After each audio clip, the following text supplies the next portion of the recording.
My dad had committed a crime. It was an attempted bank robbery.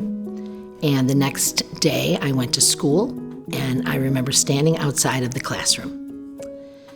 And the nun was explaining to my class to be very nice to Marybeth. She's had a bad day. And I remember standing there thinking, what am I going to do? At 9 years old, what is my defense mechanism going to be? And I knew I was funny.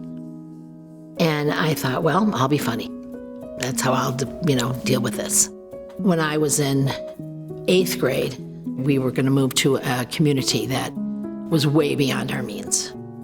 When you move to a wealthier community, rich kids have the best drugs, and you don't go into your life thinking that I can't wait to use. But I remember one day somebody handed me something, and I was like, oh, okay. This is way better than being funny. But that changed everything that day. And then we moved to Holland, the second semester of my senior year in high school. And what we didn't know is he was running from the law. He moved us away from all of our friends and family because he was going to go to prison. I worked in restaurants for a long time. I tried a little bit of office work. But I came back and I had 2 children, beautiful, wonderful children. But I was in my addiction, and I lived 2 lives. I lived 2 lives. I was in and out of jail,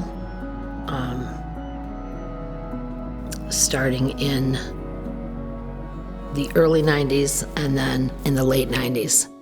And I had an opportunity in 1999 to go into a treatment program in the Ottawa County Jail. On the first day, this therapist came in, and there were 10 of us, and she said, one of you will make it. I have not had to use since. And I got out of jail on midnight of my 41st birthday, which was July 15th of 2000. In 2008, I heard of 70 times 7. Former felons, people coming out of, with felony convictions, and people in recovery. Are you kidding me? That's me. And so the fact that I could take all of my pain and my shame and my anguish and everything that I'd ever done wrong and walk alongside other people, I knew that's where I had to be. And everything, my whole life, could be used for good. I couldn't believe it. And I sat at the front desk for 6 months. I volunteered for 6 months. And after 6 months, they finally figured out a way to hire me for 15 hours a week. One day, this gentleman came in, and he was looking straight down at the floor. And I recognized him. And he was looking down, and I bent my head upside down, and I said, are you looking down because you're a convicted felon?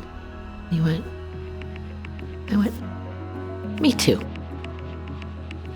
I said, are you looking down because you're in recovery now? And he went, me too. And I stood up and I came around from behind the desk and I said, bring it in, honey.